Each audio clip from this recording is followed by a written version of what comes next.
We present Speedy Death by Gladys Mitchell, dramatised for radio by Elizabeth Proud, with Mary Wimbush as Mrs. Lestrange Bradley, Leslie Phillips as Carstairs, and Michael Cochrane as Bertie Phillipson.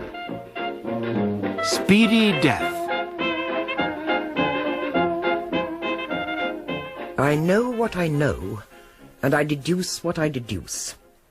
I am a psychologist, not a policewoman. Accusation is not my business, nor is storytelling. Mr. Carstairs would be a better choice for that.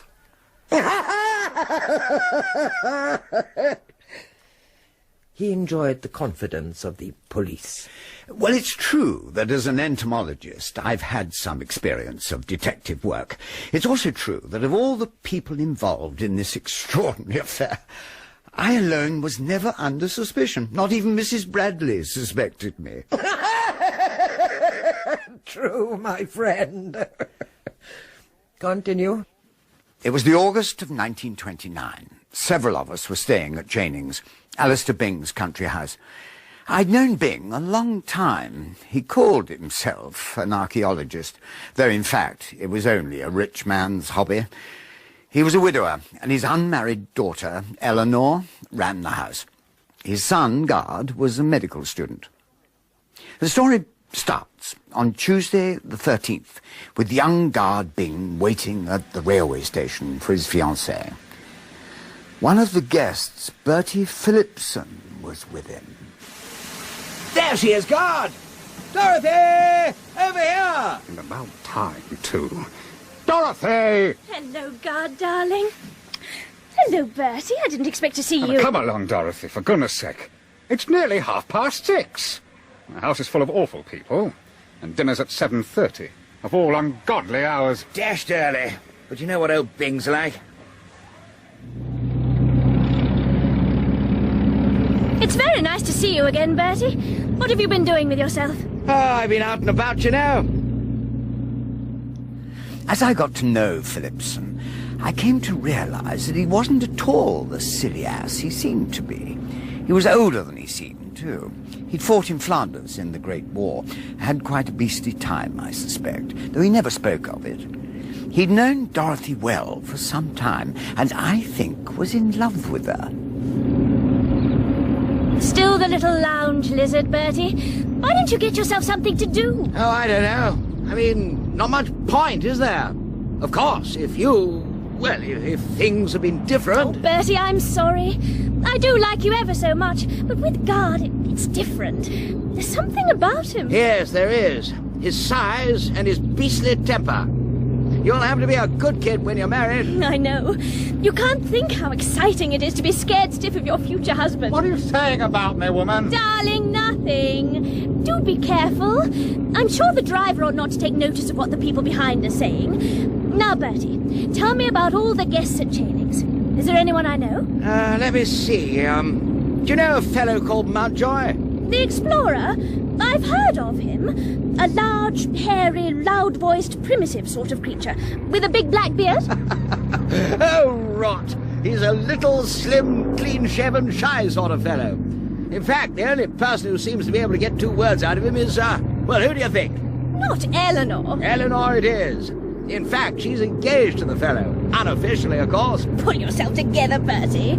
I've never seen anything so wildly improbable as Eleanor's behaviour with men. You'd never think she was Garde's sister. Then there's Mrs. Bradley. Know her? Little, old, shrivelled, clever, sarcastic sort of dame. I believe she's a witch. Good old sport, though. Friend of yours, isn't she, Garde? Huh? Didn't she get you out of a rather nasty scrape on boat race night with That's enough, Bertie. Whoops! Sorry, old man, enough said. Nobody quite knew who she was or why she had been invited. When I asked her later, she only laughed. Then there's a chap named Carstairs. Very decent, scientific sort of bloke. Beetles or something. And that's the lot. apart from your future pa-in-law. Still as bad-tempered as ever, I suppose. Oh, well, Bing's not so bad if you don't see too much of him. He can't stand Mrs. Bradley, by the way, but he gets on famously with Carstairs and the Mountjoy chappie. Mountjoy, the fellow's an arse. He's certainly very late for dinner. Do you know, Carstairs, this very afternoon, that nincompoop, that Everard Mountjoy, stated as his considered an expert opinion that the mound on Belden Down isn't an ancient British earthwork, but the remains of a bunker on the old golf course. Ridiculous fella. What a clown. Begging your pardon, sir. Well, what is it, Mabel? I mean, Cobb. If you please, sir, Parsons says that Mr. Mountjoy went to take his bath upwards of an hour ago and has not reappeared. Reappeared? What do you mean, reappeared? Fella isn't a disembodied spirit, is he? Tell Parsons to go and knock at the bathroom door. Ridiculous fella. What are you waiting for, Cobb? If you please, Miss Eleanor, Parsons has hammered and hammered at the bathroom door and there's no answer. We think the gentleman must have been taken ill. Nonsense. Rubbish. I remember that a friend of mine fainted in the bath some 4 years ago. She drowned. I say, Oh, really? Mrs. Bradley, how terrible. I think I'll go and see if there's anything wrong. yes, indeed. I'll come with you, Garde. Oh, very well. But the whole thing's ridiculous. I say, Eleanor, do you think I should go too? No, Bertie, of course not. I expect it's all a false alarm. If you're not going to eat any more, Dorothy, the girl can remove the plates. Cobb? Guard's legs were longer than mine. By the time I reached the upstairs landing, he was already subjecting the bathroom door to a vigorous hammering. I must have fainted. Vote we break in. Half a moment. We might as well try the handle first. Good heavens! It wasn't locked. Well, I'm damned. It's a woman. I say, she's dead. A doctor, I'll telephone. Where the devil is Mountjoy, though? There's no doubt she's dead. No doubt about it.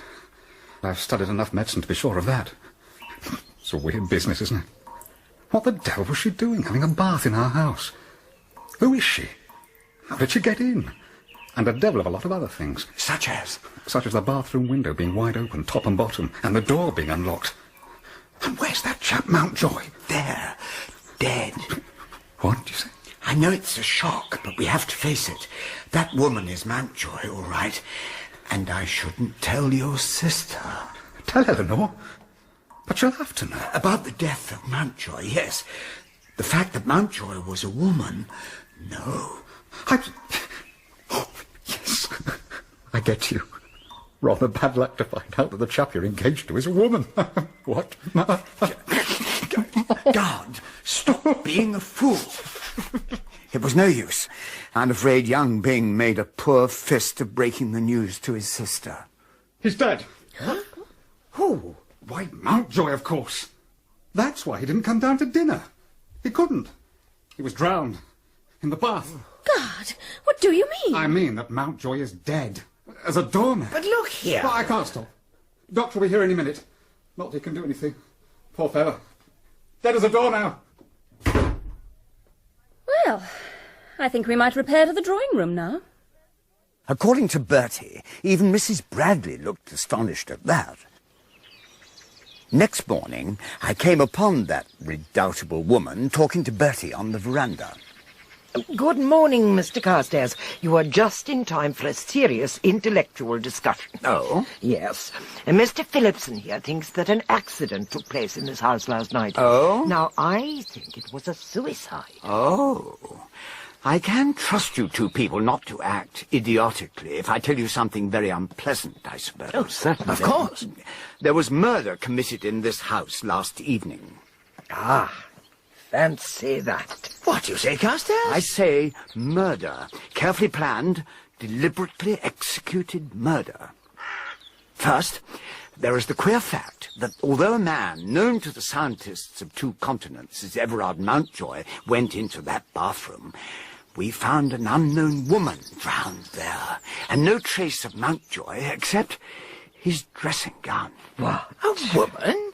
But dash it, Garde said that the dead person was Mountjoy. Yes. You mean that Mountjoy went into the bathroom, locked the door, flung off his dressing gown and turned into a woman? It seems incredible. It does, but it must be the truth. Besides, he did not lock the door. Didn't lock the door? Nope. Extraordinary. Yes, rather. Especially as... Exactly.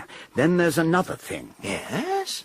The bathroom window was wide open at the bottom. Well, but doesn't that show that the real Mountjoy, the man, left the bathroom by the window, and that the woman, whoever she was, then entered the bathroom the same way, or by the door? No, I'm afraid it won't wash, Phillipson. First, where did this woman leave her clothes? Secondly, why should Mountjoy take the trouble to climb out of the window when he could just have walked out of the front door?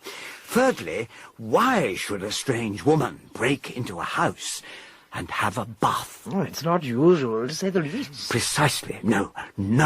Mountjoy was the lady, and the lady was Mountjoy, and I intend to avenge his death. Bravo! How do you intend to begin? Have you any proof? Will you inform the police? I have a clue, but I don't know where it is. There may be a case for the police. No, will you excuse me now? I must talk to Byng. Of course, somebody in this house did it. You realize that fact, don't you? But look here, you're not suggesting that I murdered the poor devil, are you? I accuse no one. No, but seriously, do you tell me that one of these quite ordinary, well-bred, decent, civilized people committed a beastly and unreasonable and illogical crime last night? I simply cannot believe it. Oh, you must. You must get it well into your head, and then you had better prepare for yourself a sound, foolproof, watertight, gilt-edged alibi. For Mr. Carstairs won't rest until he gets a noose around somebody's neck. Well, I'm blessed. Anyone might imagine you thought I did it. Do you, Mrs. Bradley? No, I'm not concerned a bit with whether you did it or not. I'm concerned that you do not get hanged for it, young man. Somebody will be hanged, you see. Oh, yes.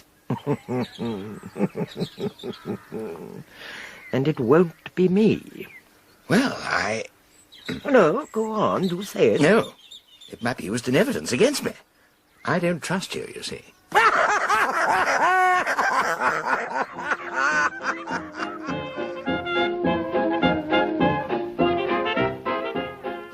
I found Alistair Byng in the library in his most truculent mood.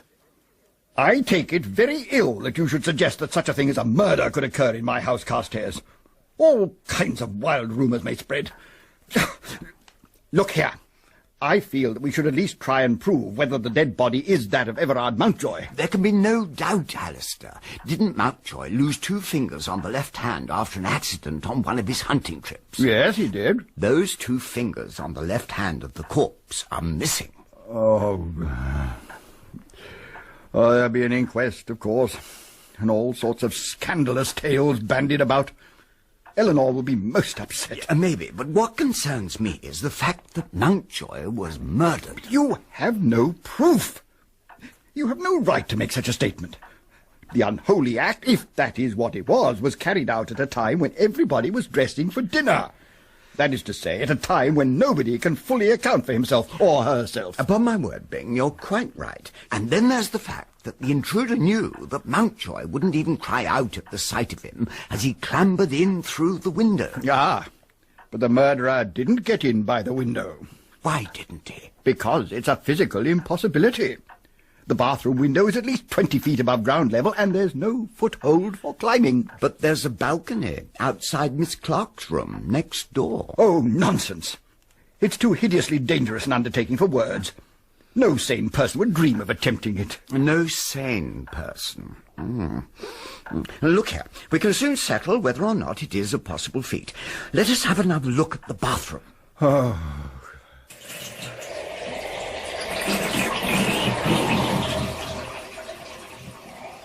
Rubbish! Mountjoy can't have been drowned. People don't allow themselves to be drowned as easily as all that. Don't they? Take off your coat and get into the bath. Oh. No, it's quite dry. Come on, get in.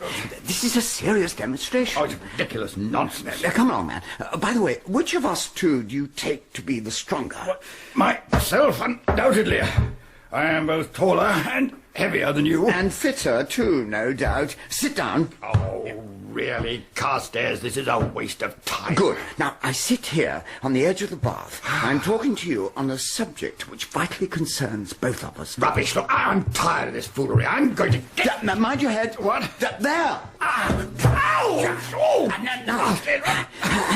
Having caught you off balance by pulling your feet upwards, I proceed to hold your head underwater until you lose consciousness. You see? Mere horseplay. Well, I didn't intend it as such, and I'm sorry you bumped your head, but as a demonstration of how Mountjoy probably met his death, or rather her death, I think it was rather successful. Now, scientifically speaking, don't you agree? Well, I see your point. Yeah, that balcony does come pretty close. It'd be child's play to step over onto the sill. And this window's an ordinary sash. So he pulled it open, climbed in, and... Oh, look here, though. The inside sill's a bit high, isn't it? More than 4 feet. What did he put his foot on, I wonder? The bathroom stool. My clue. Where? Gone, man, gone. It was under the window, and the murderer stepped onto it, and his shoes left some mark. So he took it away with him, hid it. It would give him away. Yes, I see. Find the stool, find some shoes which could have marked or stained the stool, find the owner of the shoes, and there's your murderer. Neat. Well, too neat. Can't be as easy as that. No. Look, I suggest that we try to reconstruct the crime. Shall I do the climbing, or will you? Yeah, well, we could do with an assistant, I think. Oh, look, there's Phillipson crossing the lawn. Let's enlist him. Yes, I follow, Mr. Byng. I'm to hike over this balcony railing, shove my toe on that bit of flattened water pipe, and heave my other knee onto the bathroom windowsill. That's right. It is the bathroom, isn't it? It is. The bathroom? Yes. Oh, I twig. Do you really think that's how he got in? Tough young egg. The murderer, I mean. Well, here goes. Well, I think we should go back to the bathroom and witness the experiment from there. Don't you, Carstairs? Excellent. Help! Help, help, help, help, help! Let me down! Help, help! I can't get down! Here you are, Father. Put this stool somewhere for me, please. Aha. Why Cobb should have put 2 stools in the upstairs bathroom and none in this is more than I can explain. Got it. Really, Mr. Carstairs, no need to snap. Oh, I'm so sorry, Miss Byng, but it is essential that I examine the stool. Help! I can't get down! Dear me, Bertie, if you wish to do physical exercises, I wish you would find somewhere a little less dangerous.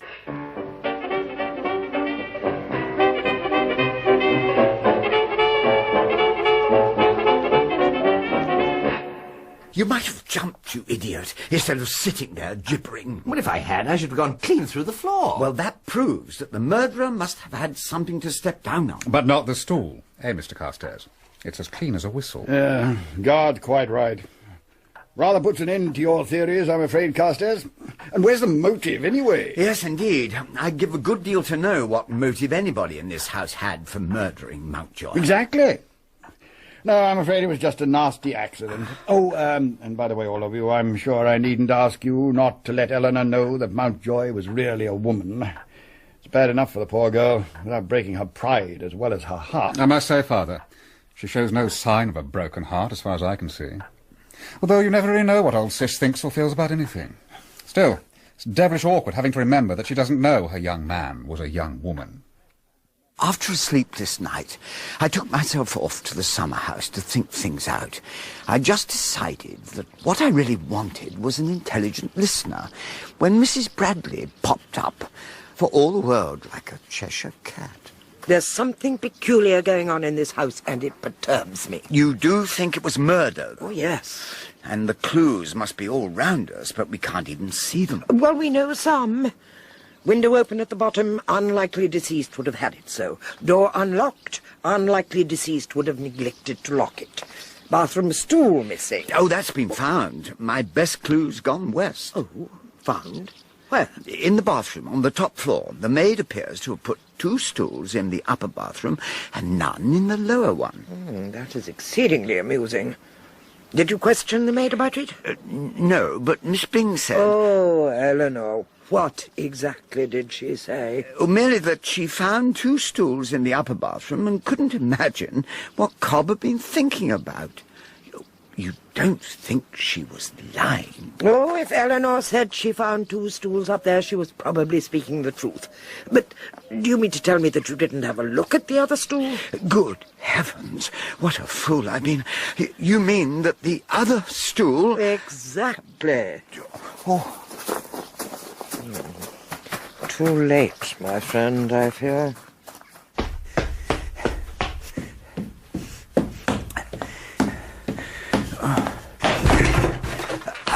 Oh, fiddle. Oh.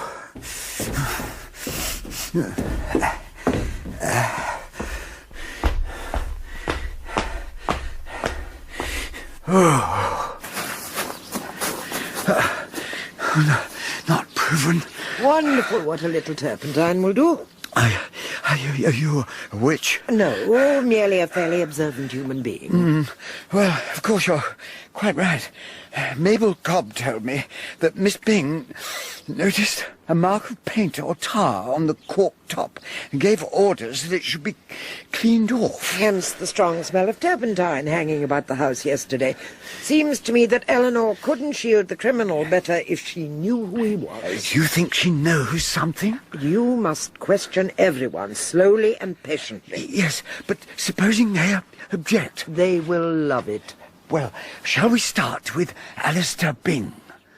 What exactly are you attempting to insinuate, Carstairs? Oh, insinuate! Come now, Byng. I mean to avenge Mountjoy's death. Aren't you going to help me? No, I am not. I didn't like Mountjoy, and I don't mind who knows it. We never got on together. I'm not sorry that she's dead, but the whole thing is a confounded nuisance. There now. I'm sure you feel better for having said that, Mr. Byng. Yes, I do. Poor Mountjoy.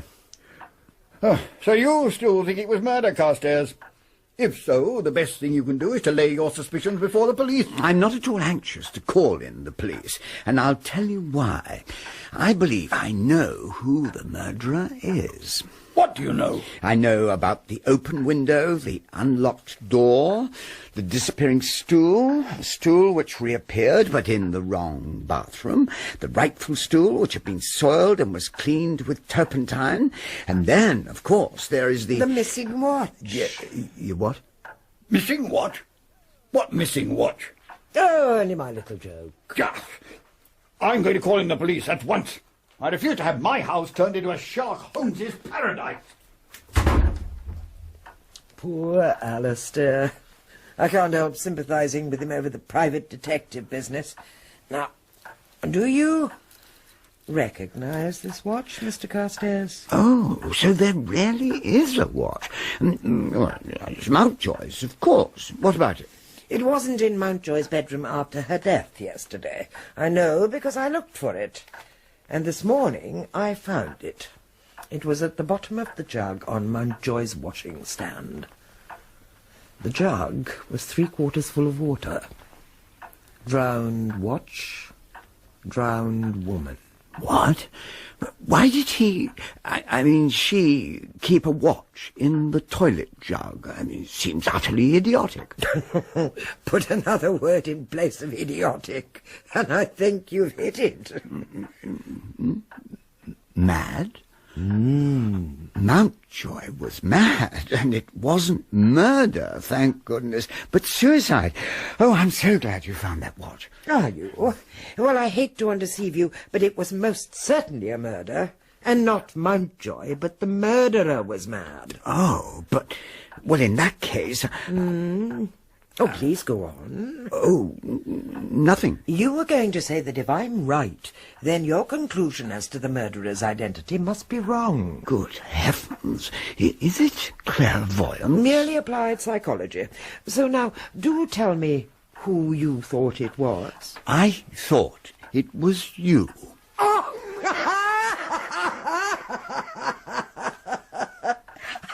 too gorgeous. Oh, I'm awfully flattered. No, it really was rather a neat method of putting out of the way a person one disliked. Only I shouldn't have forgotten that I'd left the window wide open. Besides, I'm not quite long enough in the leg for that climb from the balcony to the bathroom window. I tried it this morning before anyone was up and found I couldn't quite manage it. A very obvious point, which would certainly have occurred to me later. But in any case, I'm convinced now that you didn't take Mountjoy's life. You see, whichever way you turn, you come up against this snag. Who had a motive for killing that poor woman? Poor woman.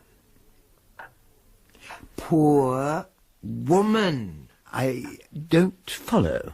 Ah, there goes the gong for lunch. I will leave you to cogitate, Mr. Carstairs. Drowned watch. Drowned woman. Poor woman. Mrs. Bradley really was extraordinary. If I hadn't been convinced that she wasn't the murderer, I should have been equally convinced that she was. Drowned watch, drowned woman, indeed.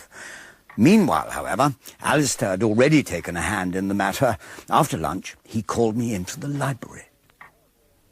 Carstairs, let me introduce you to the Chief Constable of the County, Sir Joseph Mitchell, and Inspector Boring. I've invited them to make a quite informal preliminary investigation. How do you do, Sir Joseph? Do you know? Inspector? Afternoon. Ah, the gentleman with the theories. I've read your notes, Mr. Carstairs. Very interesting, very. You haven't actually questioned people, though. Well, not having any official standing, I felt I... Quite so. Now, the man who first raised the alarm... Parsons. Correct. Did he valet Mountjoy? Well, he would lay out a clean shirt and turn bath taps on and so forth, but he was never required to render more personal services. Of course, that's all quite comprehensible now. Yes, the sex business, of course. I should like to see Parsons a moment, if I may, and perhaps we might go up to the bathroom.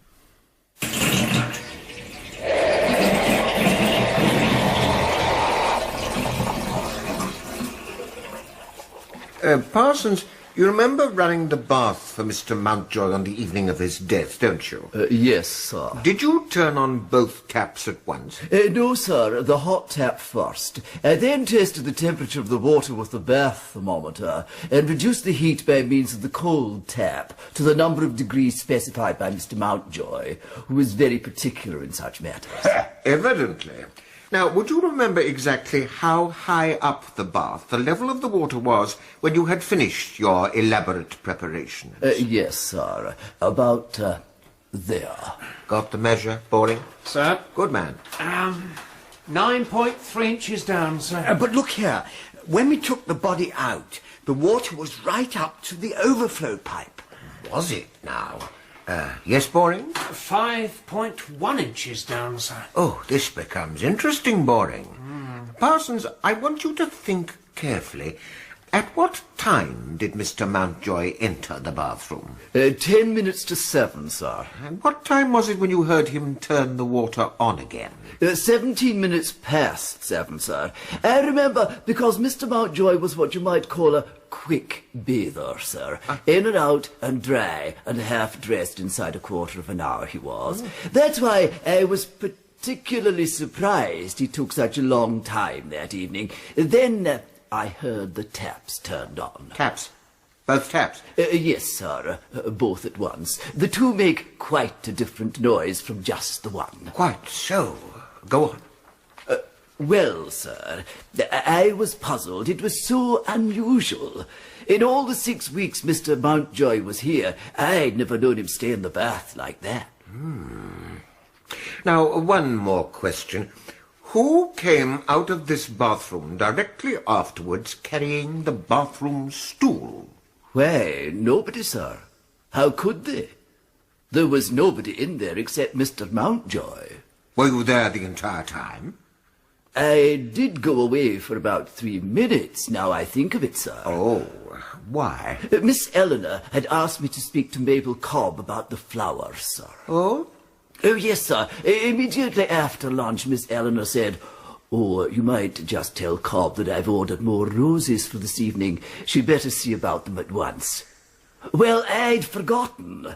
But when I heard Mr. Mountjoy turn the taps on, I thought I'd just have time to run downstairs. I see. Thank you, Parsons. You have been of tremendous assistance. Thank you, sir.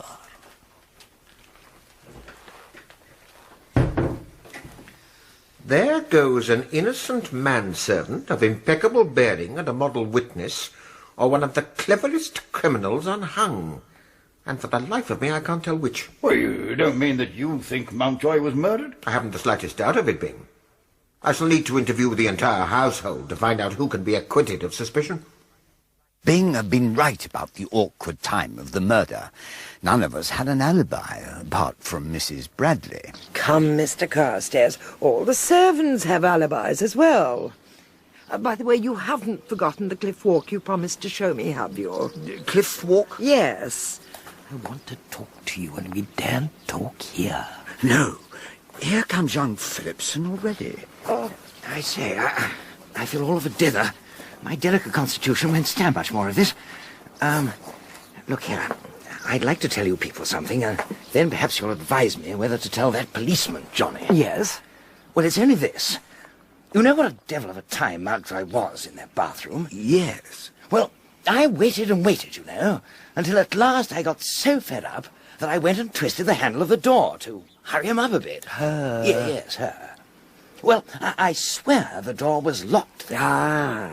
Oh. And then someone inside squeaked out, "Don't come in!" Just like that. High-pitched, you know, and nervous. Well, of course, I yelled, "Sorry!" and came away. And it was after that I met you, Carstairs, coming out of the top-floor bathroom. Yes, I remember. Well? It wasn't Mountjoy's voice. What? I'm sure it wasn't. Mountjoy's voice was low-pitched and rather harsh, but this voice was high and rather shrill. An absolute woman's voice, if you understand me.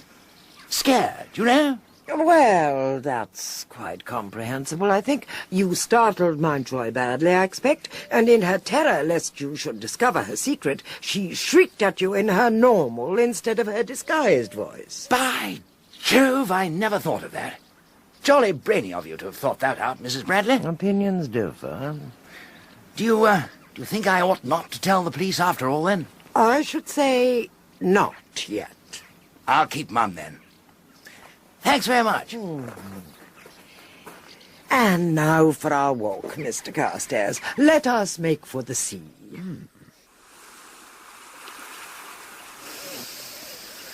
Oh, delightful. Very. But we didn't come just to enjoy the sea air, did we? No. Queer about that voice young Phillipson heard. It must have been Mountjoy. Oh, impossible.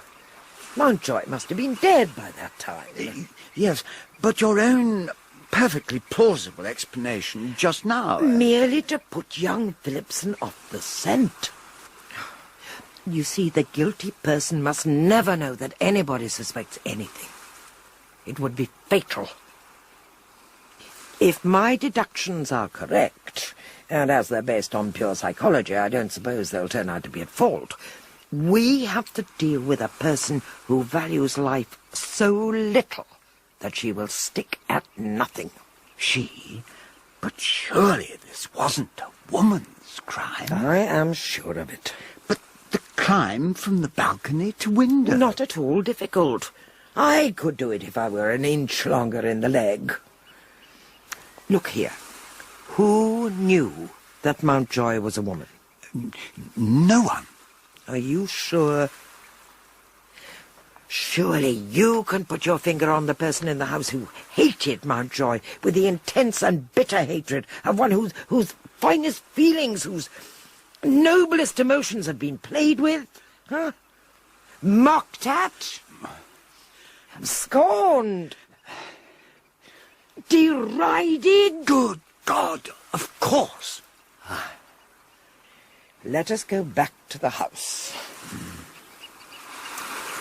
Oh, poor girl. Yes. Do you really mean that? Of course. We're all murderers. Some in deed and some in thought. This one saw her opportunity and took it. Dinner, by tacit consent, was a cheerful meal. Only Bertie Phillipson appeared preoccupied, and after dinner, Mrs. Bradley dragged him out into the moonlit garden. Mr. Phillipson, we can speak freely out here. Eleanor's been making herself a nuisance to you, hasn't she? What? How on earth do you know? Tell me all about it.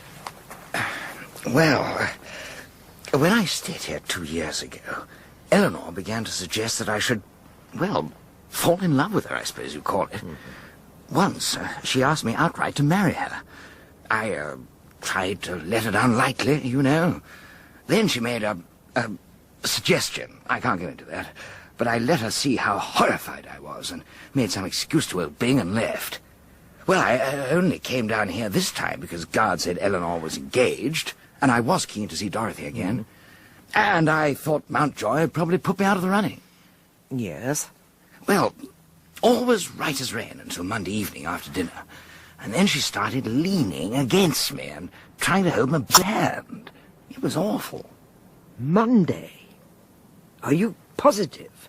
The day before Mountjoy died? Positive. Because I remember thinking on Tuesday, Eleanor will surely have more sense of decency than to come and maul me tonight. And it was all right on Tuesday night. But on Wednesday, that is last night, well, she came to my bedroom about 12:30 and wanted to stay there. I had to shove her outside and lock the door. Choice, isn't it? Well, of course you will lock your door tonight. You bet I shall. Yes. Well, leave everything else to me. Shall we go in? Here you are, Bertie. What about the light fantastic, Father? Shall we be treading on your corns? House of mourning and so on? What's that? I thought we'd have some dancing. Oh, by all means, my boy, if the others would like it. Brother! I shall go to my study. I think I'll come with you, Father. I could look up your references for you if you like. I'm glad Sister's gone. She hates dancing. Right, what shall we have? Foxtrot is the only thing I can manage. Foxtrot it is. I'll work the machinery. No. Oh. You won't. Take Dorothy. She refuses to dance with me. Carry on. Come on then, Dorothy. Mrs. Bradley, will you do me the honour? The honour is all mine, sir. I say, you don't think that weird old woman is the juicy Jimmy who did in that Mountjoy, do you? Mrs. Bradley? Yeah. Oh, good gracious, no. All right, only to me. A little touch of reverse. That's the way. Only to me, she looks the sort of Caesar Borgia Nero de Medici who would fluff out her own mother for the fun of it. Don't you think so? She's a very gifted woman. Bertie, where are we going? Out into the hall. More room to, don't you know? So that I can, Beast! Don't you know that I'm on the verge of being married to Garde? More's the pity. Oh, let go, idiot! Oh, Eleanor. I say, Eleanor, please go and ask Garde to shove on a waltz. I feel in the mood for it. So it appears. Tell him that I'll lend him his wench for the next dance for 3. If he's a good boy, that is. Oh, put me down, fool! Quick, or I'll tell my young man. Such goings on. There, my pretty one. Did I ruffle its pretty feathers then? Eleanor! That's my clock, you bad girl. Be careful, Dorothy, you'll cut yourself. Any damage? Good heavens, what a fuss. I'm so sorry, Dorothy. Don't mention it. It really doesn't matter a scrap. Dorothy, dear. Leave them to clear up the mess and come out for a breath of air. Did you say it was your clock? Your own actual property? Yes. I always take it with me when I visit people. It's like a friendly voice if I wake up in the night. But why should Eleanor be carrying it about the house? What were you doing when she dropped it? That ass Bertie was trying to kiss me. He doesn't mean anything by it. I see. Dorothy, I want you to do something for me. I'm going to make a little experiment tonight. Would you mind sleeping in the other twin bed in my room? Well, just for one night. And you mustn't tell anyone what we're going to do. Not even Garde? You see, ever since the murder, I haven't felt safe with anyone except Garde. I had a bad car smash last year, and it's made me stupidly nervous. I know it's silly, because the only person who had any reason to do such a dreadful thing was the most unlikely of all of us. Who? Why, Eleanor. What makes you say she had a reason? Well, I know she wasn't happy because she came into my room weeping and saying she didn't know what to do. About what? About her engagement. I said if she felt unhappy about it, she should break it off. Excellent advice. What did Eleanor say? That she'd have to go through with it because of the shame. Of course, you can see what I thought she meant, Mrs. Bradley, even though I could scarcely imagine prim Eleanor getting herself into that sort of muddle. But now I know she must have... Yes? Well, found out about Everard Mountjoy's sex. So really it was a blessing she was drowned, from Eleanor's point of view. Yes, I expect that was Eleanor's point of view. When did this touching conversation take place, by the way? While I was getting ready for dinner on Tuesday. I'd only just arrived, you know, and I'd realised I'd left my powder compact in the motor, so I had to dash down and get it. Leaving Eleanor in your bedroom? I see. Well, my dear, you may tell your fiancé about tonight's experiment, but nobody else. Listen, while I tell you what to do. Here I am, Mrs. Bradley. Finished everything? Yes, everything. The dummy looked horribly lifelike in my bed. I put my shingle cap on it. I'm cold. No, scared. Never mind. Get into bed. Quietly, mind. It's tremendously important that no one knows you're here. Good night, my dear.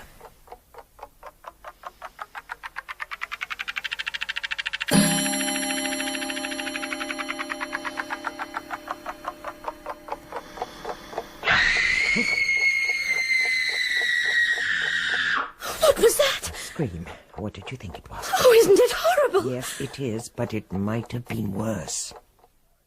What's going on?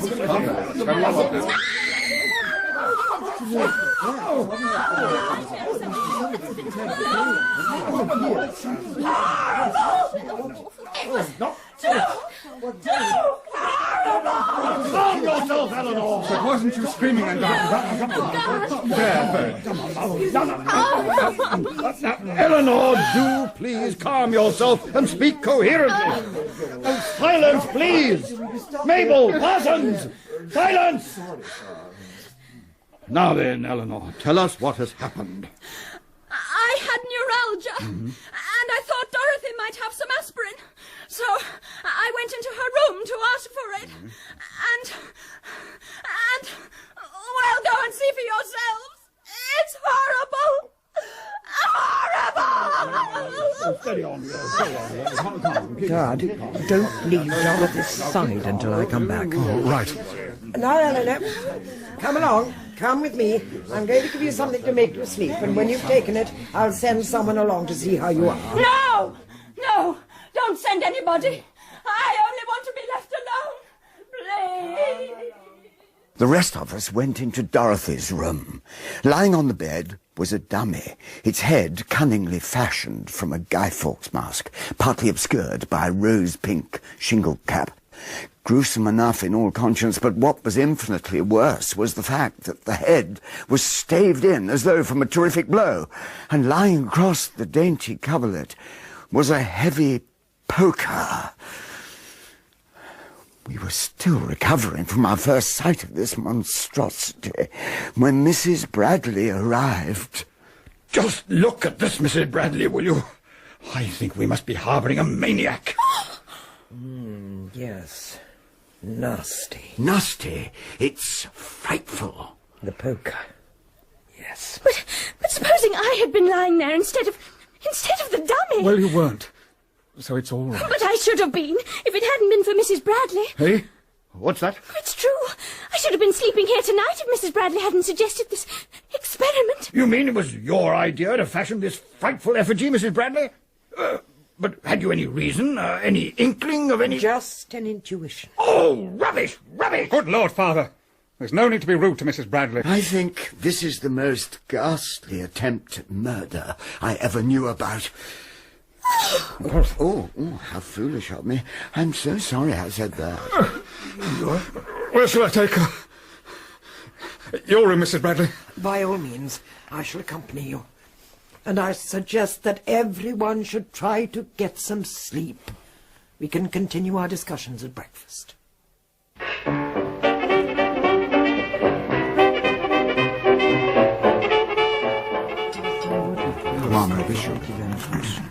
I thought the end of the world was come, and that we were listening to the last shriek of the damned. So did I. Absolutely. Eleanor is apparently washing off the shock. At least the bathroom door was locked, and I assumed it was Eleanor. Poor Eleanor. By the way, Bertie, where were you last night? Well, I did begin to get up, but when I saw the mobs of people on the landing, I thought I might as well get back to bed. Well, I'm jolly glad Dorothy was sleeping in Mrs. Bradley's room. I knew she was going to, of course. Yes, so did I. What? I overheard your conversation with Dorothy.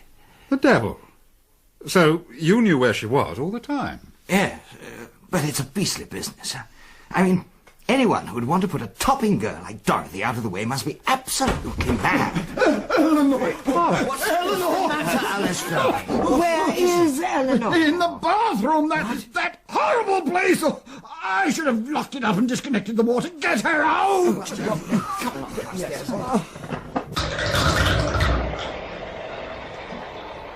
This time the bathroom door was locked, so we forced it open while Mrs. Bradley telephoned for the doctor. Sure enough, Eleanor was inside, clad in her dressing gown, lying over the side of the bath with her head touching the bottom. Oh, heavens! Good God! She's drowned. We carried her into her bedroom and attempted artificial respiration. Bertie worked like one possessed. Eventually, the doctor arrived. That's enough, Phillipson. You're exhausted. You take a turn now, young Bing. Right you are, Doctor. She wasn't actually in the bath, you say, Mr. Carstairs? No. Her feet were on the floor, but her head was touching the bottom of the bath. She had the waist plug chain twisted round her hand. So there was no water in the bath? No. There's another thing, Doctor. Doctor! Ah, that's it. She'll do.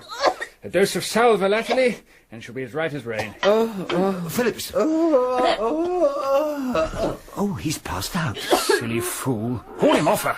Might cause the poor girl to bite her tongue clean off, falling all over her like that just when she's coming round. Now, my dear, take hold of this glass.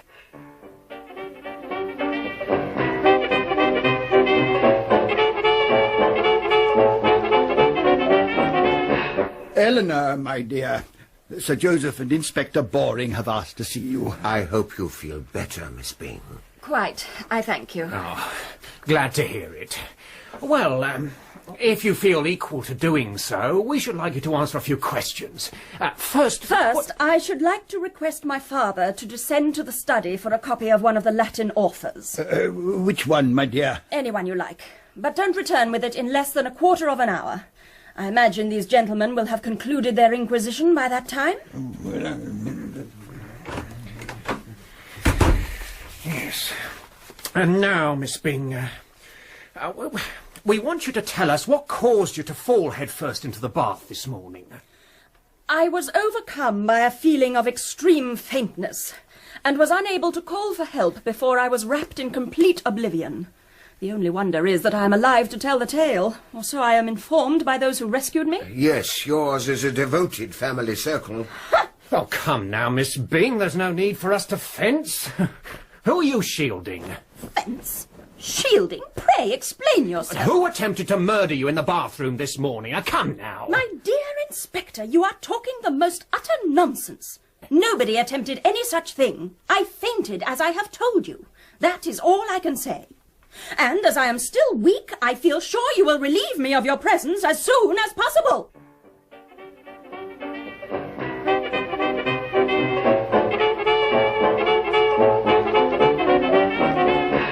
Yes, of course she's lying. You mean... Sir, somebody half-throttled that young woman. I spotted the bruises on her neck. You sound sympathetic, Boring. Well, I can understand his feelings. There are some women that are past all bearing, and Miss Eleanor Byng is one of them.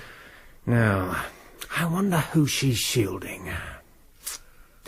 What do you say to a little general interrogation, sir? Carry on, Boring, carry on.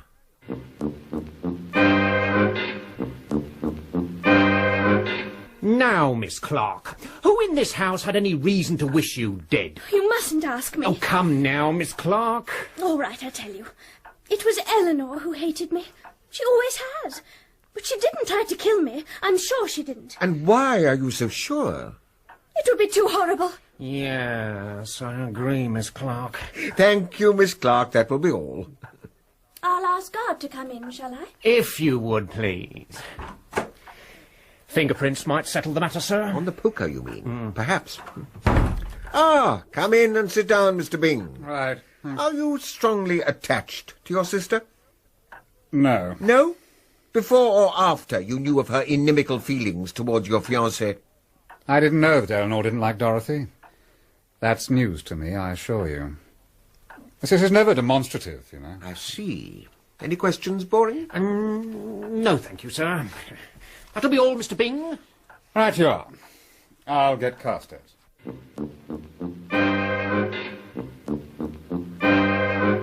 Well now, Mr. Carstairs, who killed Mountjoy? To the best of my knowledge, Mountjoy was the victim of an accident. But yesterday you said... I've changed my mind. Good morning.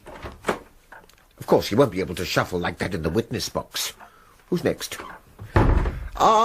Good morning, Mrs. Bradley. Good morning, gentlemen. And now then, I should like to make a statement. Yes, of course. I take it, Boring, will you? When I was invited to stay at this house, I was intensely interested from the start in Eleanor Byng's psychological makeup. Of course. Also staying here was the woman Mountjoy. We all thought she was a man. Obviously, Eleanor thought so too, for they became engaged to be married. And less than a fortnight later, Mountjoy met her death. I think you had doubts yesterday, Sir Joseph, as to the cause of that death. Frankly, Mrs. Bradley, I think Mountjoy was murdered. Then if I tell you that I had reason to believe that the murderer of Mountjoy had designs also upon the life of Dorothy Clark, you won't be surprised that I took the girl into my room. Well, we'd like to know what made you think an attempt would be made on the girl's life. Also, of course, we'd be interested to know the identity of the murderer. Until this morning, I should have said it was Eleanor Byng. Huh? Now I am not at all sure that Mountjoy wasn't the victim of an accident. How did you fix on Eleanor Byng? I haven't any proofs which a jury would consider evidence, but I could suggest a motive. Now, that has puzzled me a good deal, the apparent absence of motive. I present to you the picture of a woman 28 to 30 years of age, intelligent and healthy, but emotionally starved. One day a man comes into her life. They find mutual attraction in one another's society. They become engaged. Yes, now, why did the woman, Mountjoy, allow herself to become engaged to poor Miss Byng? It may be that Mountjoy was urgently in need of money. Eleanor has a comfortable fortune, and the other woman may have counted on her dupe's fear of ridicule being strong enough to keep the secret of Mountjoy's sex. The other explanation may sound to you extraordinary, but it is more probably the correct one. Have you heard of sexual perversion? Not a pleasant subject. Oh, I don't propose to discuss it. But I do suggest to you that Mountjoy may have formed a very real and very strong attachment to Eleanor. It is a possibility, of course. Whatever happened, one thing must be regarded as certain. In some way, Eleanor discovered the truth about her lover. Motive. Revenge on the person who had deceived her. Exactly. That's what I should have said. Until this morning. That is certainly a very ingenious theory, Mrs. Bradley. It does provide a strong motive for the crime. Did they tell you about the watch? Watch? Mountjoy's watch, which was discovered by me at the bottom of the washstand jug. Drowned watch, drowned woman. That concludes my voluntary statement, gentlemen. But what exactly made you think there would be an attempt on Miss Clark's life? Oh, Oh, I knew that Eleanor would kill the girl if she could. For one thing, Eleanor is quite mad, you know. Oh, I think you're wrong. We talked with Miss Byng this morning, and I never saw anyone who appeared more entirely in possession of all her mental faculties. And then the clock clinched it. Oh, I didn't tell you how she smashed the clock. Clock? What clock? The Freudian clock. Dorothy's clock. Smash clock, smashed woman. My dear man, she positively flung it on the ground when she saw them kissing. I think we are wasting time, madam. Good morning. Good morning, gentlemen. Oh, that is a nasty cough, Inspector. Hot lemon and honey is very efficacious, I believe. Let's go and have some food. That woman unnerves me. And this afternoon we must get on with the fingerprinting. I was rather disappointed not to be included in the fingerprinting process. It appeared that my thumbprint was so clearly different from that found on the poker that it would have been a waste of police time. It was at this point, that is on Saturday morning, that Inspector Boring began to confide in me. You're looking very jovial this morning, if I may say so, Mr. Carstairs. Oh, yes. I'm going to a wedding. Oh. Mr. Garde Byng and Miss Clark are getting married by special licence. Are they, by Jove? Oh, that's a bit out of the ordinary, isn't it, sir? I mean, yesterday we take everybody's fingerprints, and today these two go and get married. Well, I really can't see that the two things have anything to do with one another. Can't you, sir? Well, I can't prove Miss Mountjoy was murdered, and yet I know, the same as you know, that murder was done. But I don't know that murder was done. As I told you yesterday, I've changed my mind. Oh, now, Mr. Carstairs. If Mountjoy wasn't murdered, why did someone try to kill Miss Byng? I mean, somebody still thinks she was the murderer. And why are these two people in such a hurry to get married? Special licence, indeed. Or perhaps they think Miss Clark stands in need of a husband's protection. Protection? Mr. Carstairs, you've hit it. They're afraid of another attempt on her life. And that brings us back to Eleanor Byng and this. What? A bottle of aspirin? What does that prove, Inspector? That Miss Byng is a very poor liar. Didn't she say that she went into Miss Clark's room on Thursday night for aspirin for her neuralgia? Huh? Well, I found this bottle in the very front of the little cupboard in her own room. The label says 50 tablets. The bottle contains 31, and it's very safe to assume that she hasn't taken 19 since Thursday, so they were bought before then. This, taken in conjunction with the fact that the fingerprints on the poker show that Miss Byng was the last person to handle it, justifies me in assuming that she dealt the blow to that dummy. Hope I haven't been boring you. I don't usually say off a whole long piece like that, but I wanted to get the hang of my ideas. Inspector, you belie your name. Beg your pardon, sir? Boring. You most certainly are not. Oh, thank you, sir. Oh, I think I'll just go and establish, if I can, exactly when this aspirin was purchased. I hope you enjoy the wedding. Good heavens. Mrs. Bradley, what are you doing in that bush? Oh, I thought that man would never go, and he does hate me so much. I didn't want to spoil his day by confronting him. You, on the other hand, are his little ewe lamb, aren't you? Well, it would seem so. In fact, I think I could murder the whole lot of you and still get off scot-free, even though I should be the only one left alive. What it is to have influence. Now, I want to know your version of all that has occurred since we last talked together.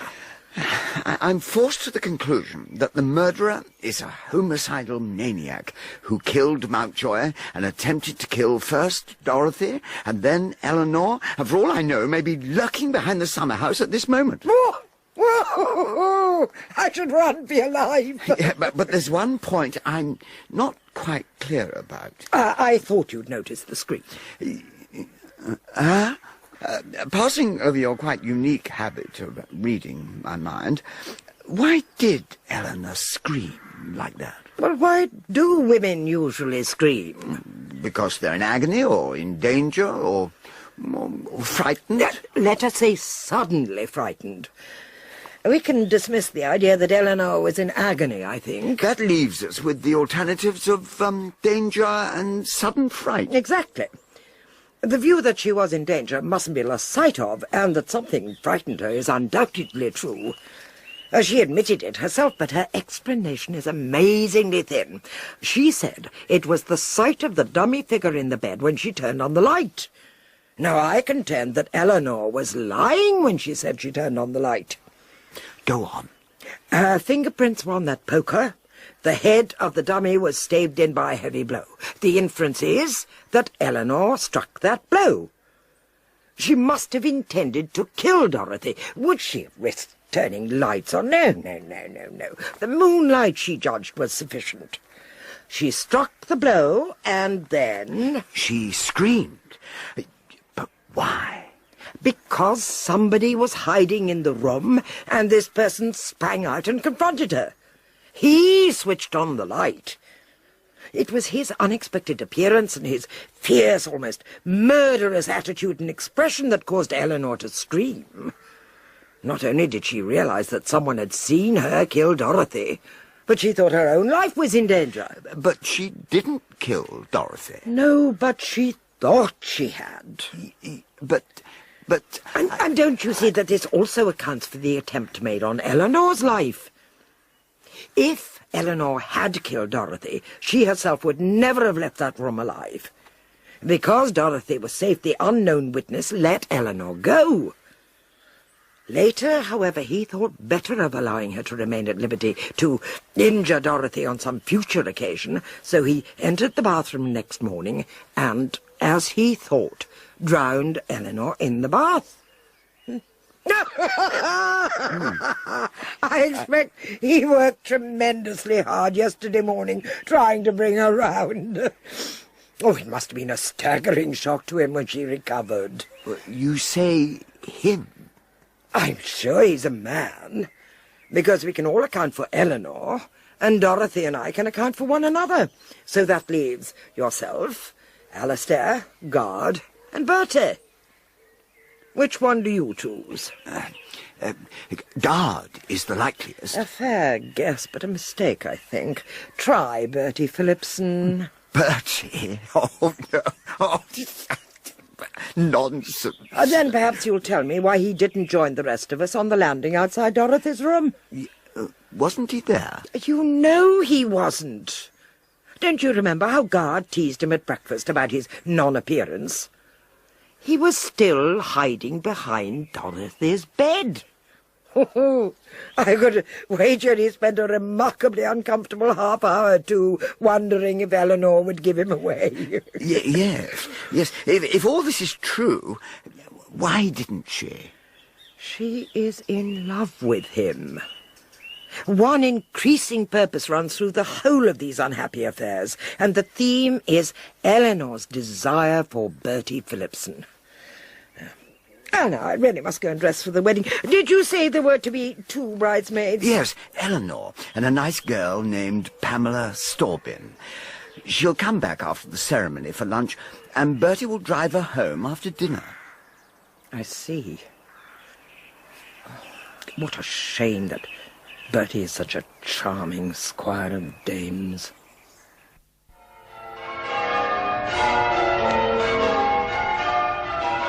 The wedding ceremony was soon over. Bertie was best man, and Eleanor and 17-year-old Pamela made rather ill-matched bridesmaids. The weather, which had been uncomfortably close all afternoon, suddenly broke during dinner. Can't go home in this, Pamela. Of course not. Quite impossible. Well, if it's all the same to everybody, I'd just as soon not take my little old bus out in this. I doubt whether you get across Hanley Bottom anyway. It'll be flooded. You'd better stay the night, Pam. I really think that'd be best, Pam, darling. You don't mind, do you? Blue eyes. Oh, well, Oh, very well. If you will come with me, Miss Storbin, I'll show you your room. Oh, thanks ever so much. Shall I come with you, darling? Oh, God. I say, steady on, Eleanor. Dear me, what a disaster. Oh, it's only a vase. Cobb can see to it. Come along, please, Miss Storbin. Dorothy dear, You might lend Pamela a nightdress. It may not occur to Eleanor that she'll need one. Of course. Hang on, Pam. I'll come with you. I expect you'll be in my old room. And Dorothy, if you should feel uneasy about anything, let me or Mr. Carstairs know, won't you?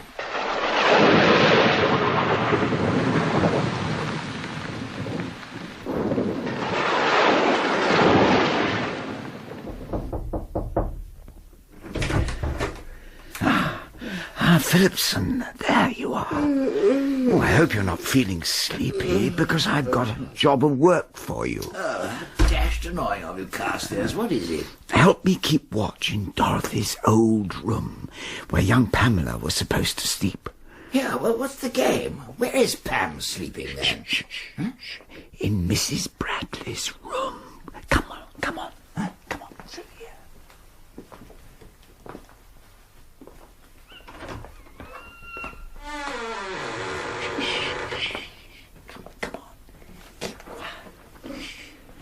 Come on. Along here. Now. I've moved the bed out about another 4 inches, so we shall be more comfortable behind it than you were last time. What? So you know? Mrs. Bradley seems to know everything. Are you going to give me away? Of course not. Good man. I'll tell you all about it. It'll be quite a relief to get it off my chest. Far away.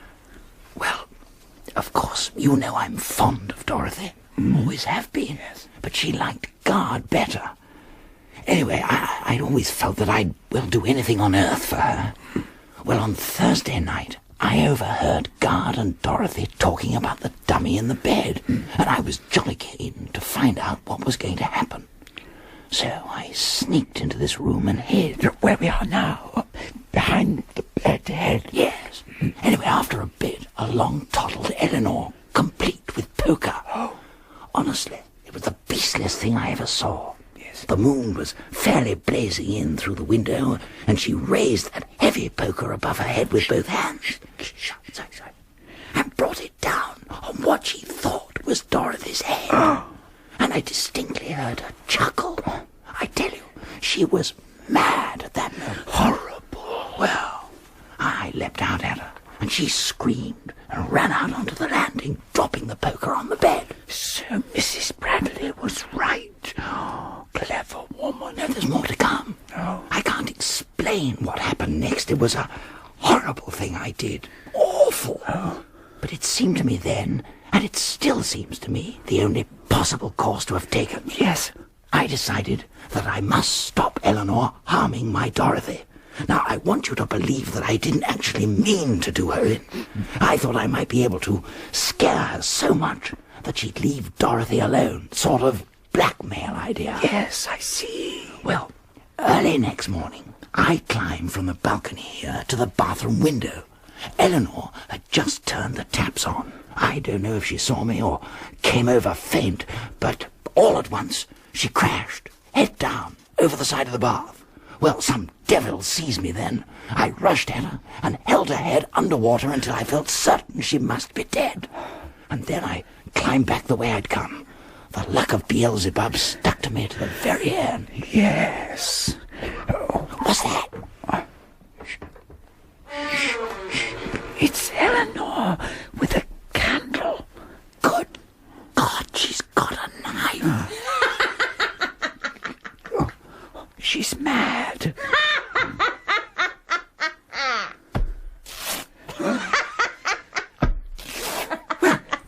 For heaven's sake, stop her! Go ahead.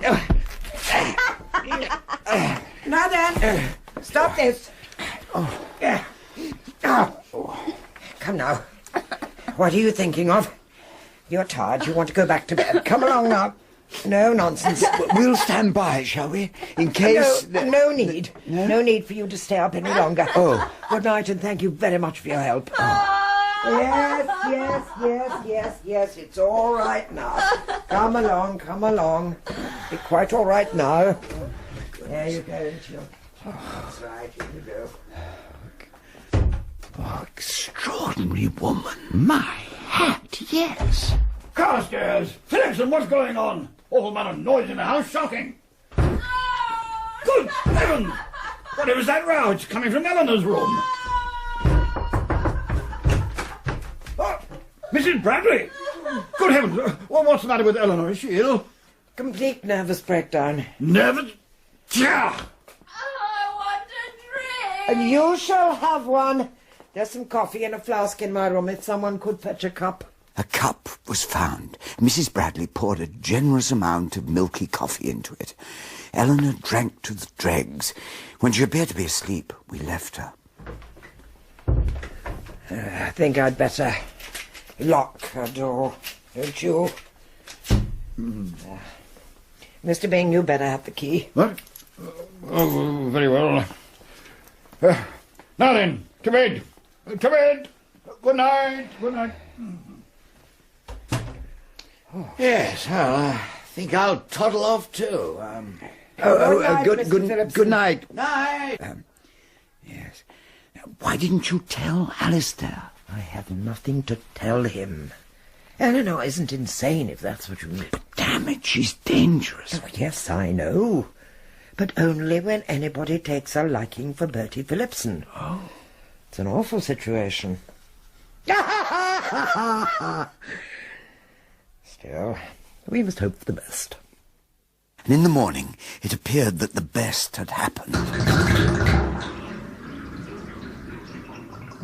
Eleanor's body was discovered in the locked bathroom. She was colder than the cold water in which she lay. And this time she was past saving. Not drowned, you say, Doctor? What was it then? Heart failure? Mr. Byng, you must prepare yourself for a shock. I will have to call in another opinion. What? The fact is, I believe your daughter died from the effects of poison. So what do you make of it, Boring?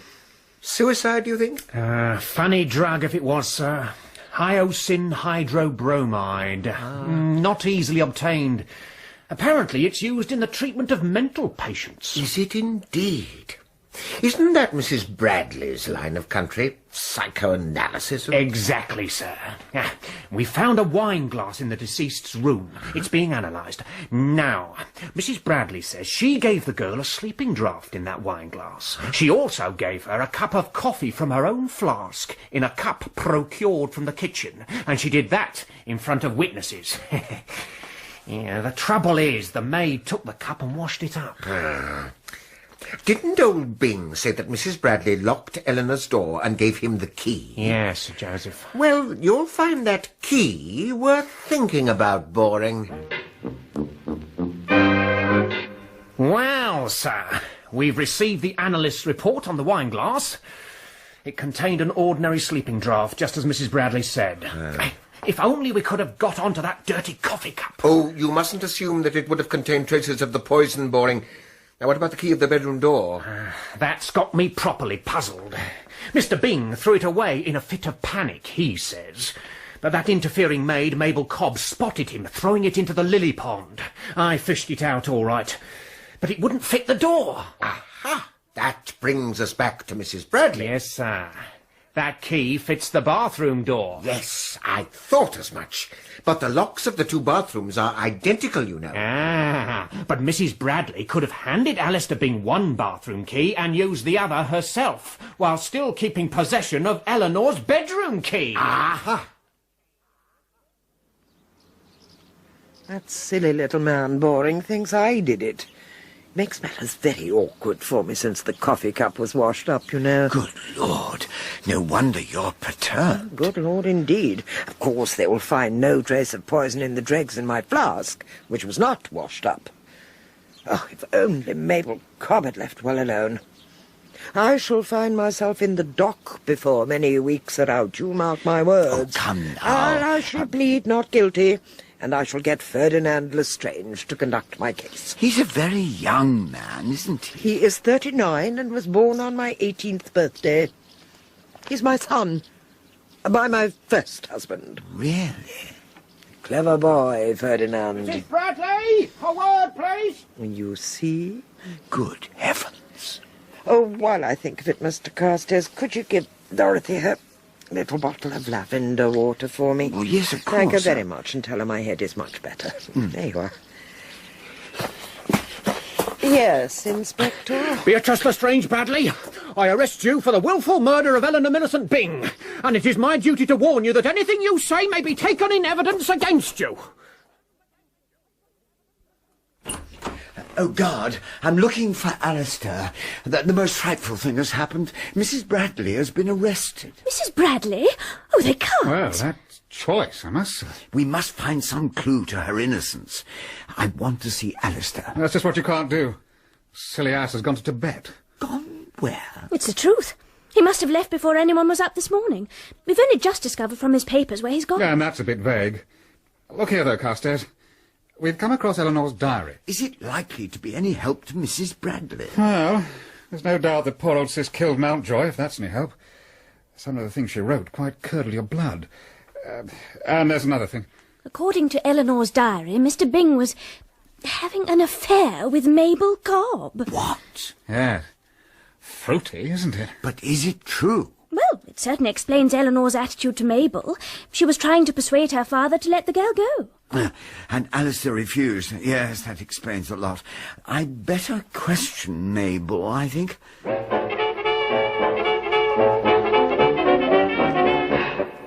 was I to know I shouldn't have washed that old coffee cup? Miss Eleanor would have something to say and no mistake if I'd left it lying around dirty. Yes, well, what's done is done. You didn't get on too well with Miss Byng, did you? I'm not going to speak ill of the dead, sir. Pity. Well, now, who was it you saw on the landing on the day of Miss Byng's death? I never saw nobody. Come now, that won't do. Oh, won't it? You can go to Jericho with your old questions. I shan't answer any of them. I'm afraid Mrs. Bradley would have handled that better. But then I had a piece of luck. In the recesses of Eleanor's medicine cupboard, I suddenly discovered a small glass containing a drop or two of liquid. I telephoned Inspector Boring at once. What's this, the usual red herring? I've a friend endurance file, Inspector, and I'm not missing any chances. I suppose you'll test this glass for fingerprints? You suppose, right, sir. And just suppose the stuff in the glass is hyoscine and the fingerprints are Mrs. Bradley's. Then what? I have more faith in Mrs. Bradley's common sense than to suppose any such thing.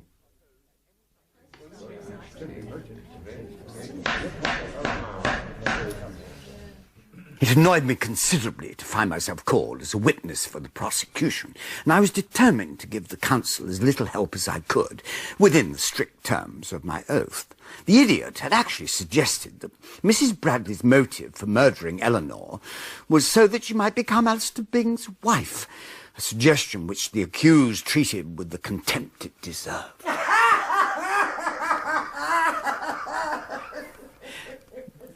This reaction undoubtedly had its effect on the jury. Clever woman. My chance came during the cross-examination by Ferdinand Lestrange. Mr. Carstairs, can you tell the court where Alistair Byng is now? On his way to Tibet. Indeed. Why did he leave England? I understand there was an unfortunate affair with one of the maidservants.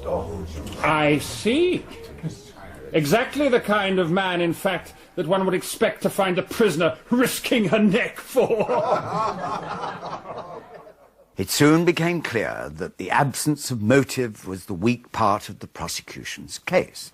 That, and the fact that no trace of the poison had been found in Mrs. Bradley's possession, or anywhere else, for that matter.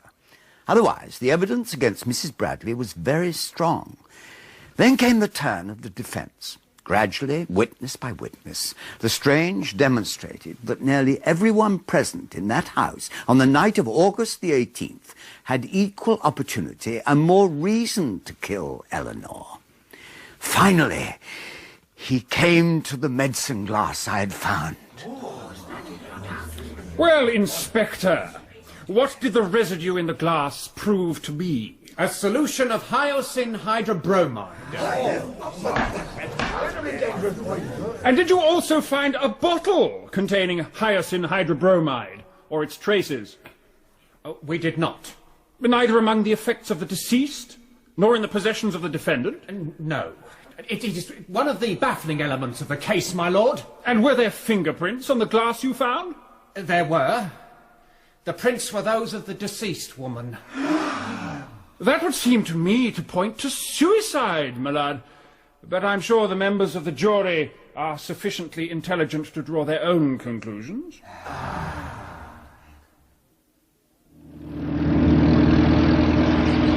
Oh, thank goodness that's over. Darling, anyone would think you had your doubts about the verdict. I should think anybody might be a bit windy when they've got a friend in the dock. Still, there wasn't a shadow of evidence against her, was there? I don't know. After all, when a woman's guilty of murder, there must be some evidence of it somewhere, you know? Guilty? Well, who the hell do you think did it then, if she didn't? But the jury said not guilty. Yes, and very nice, too. I like the old girl. Between you and me, darling, my sister was as mad as a hatter. In fact, I was seriously thinking about putting Eleanor's light out myself. Yes, it was jolly sporting of Mrs. Bradley. She took a big risk for other people's sakes.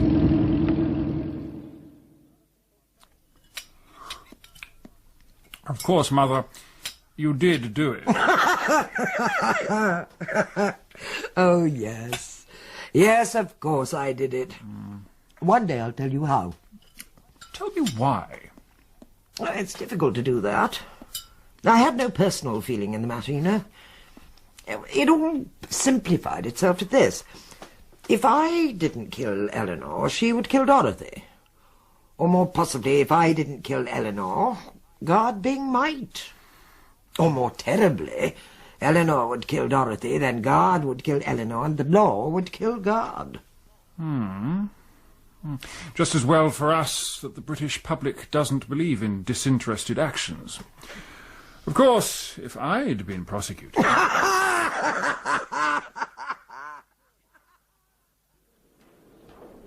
By the way, Carstairs, I wonder who did kill old Eleanor? Or do you think it was suicide? Suicide, my hat. No, no, Phillipson. When we saw Mrs. Bradley give Eleanor that cup of coffee, we were watching murder take place. Good Lord. As a matter of fact, I cannot understand how Mrs. Bradley could have been so frightfully careless as to leave that cup about. Sheer chance that Mabel Cobbn washed it up. Yes, but... well, why take the body to the bathroom? Oh, I think that was just her freakish sense of humour. Of course, it was a piece of rare good luck, my finding that medicine glass. Yes, but surely that was strong evidence of suicide. What did Boring think about it? Just what I thought, that it was a red herring. Directly I found it, I smelt a rat. It was so beautifully convincing. Yeah, but... what about the one big point? Where is the hyacinth? I mean, dash it, the bottle or whatever contained the stuff has just vanished into thin air. Yes, indeed, Phillipson. I mean to ask her about that. If the prosecution could have traced the hyacinth to Mrs. Bradley...